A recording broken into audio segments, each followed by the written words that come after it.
মানুষ শান্তির জন্য ছুটছে, মুক্তির জন্য ছুটছে, কোথাও শান্তি নাই, মুক্তি নাই, ঠিক কিনা? কারণ আজকে কোরআনের আইন কোথাও নাই, এজন্য কোথাও শান্তি নাই। শুধুমাত্র কোরআন, ইসলাম মানুষের শান্তি নিশ্চিত করতে পারে, ঠিক কিনা? প্রিয় ভাইরা, এই কোরআন হচ্ছে একটা বিপ্লবী গ্রন্থ। এই কোরআন জিরোকে হিরো বানাতে পারে, ঠিক কিনা? প্রিয় ভাইরা, আরবের সমাজের লোকেরা যারা চুরি করত, জেনা করত, ব্যভিচার করত, এমন কোন খারাপ কাজ ছিল না আরবের সমাজে সংগঠিত হয়নি। কিন্তু এই কোরআন, এই সমাজে যখন আল্লাহ পাক কোরআন নাযিল করলেন, কোরআন নাযিলের পরে আল্লাহ নবী মানুষদেরকে কোরআনের দাওয়াত দিলেন। এই কোরআনের সংস্পর্শে আসে সেই মানুষগুলি দুনিয়াতে থেকে 10 জন জান্নাতের সুসংবাদ পেলেন। বলুন সুবহানাল্লাহ। সুতরাং কোরআন মানুষকে জিরো থেকে হিরো বানাতে পারে।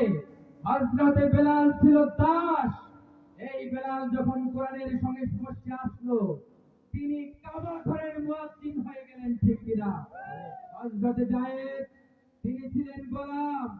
এই যায়েদ যখন কোরআনের সংস্পর্শে আসলেন, এই যায়েদ সেনা প্রধান হয়ে গেলেন। বলুন সুবহানাল্লাহ।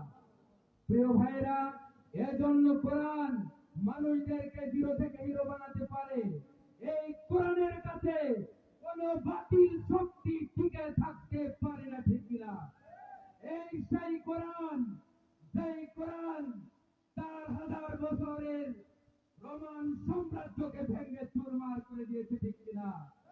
6000 বছরের পারস্য সাম্রাজ্যকে ভেঙে চুরমার করে দিয়েছে। এরপর 1000 বছরের জাহিলিয়তের উপর প্রতিষ্ঠিত আরব সমাজকে ভেঙে চুরমার করে দিয়েছে, ঠিক কিনা? সুতরাং আজকে আমাদের সমাজে যে অন্যায়, অশ্লীল, বেহায়াপনা, জাহিলিয়ত সমাজের রন্ধ্রে রন্ধ্রে লুকিয়ে আছে, এগুলোকে উচ্ছেদ করার জন্য কোরআনের প্রয়োজন, ঠিক কিনা?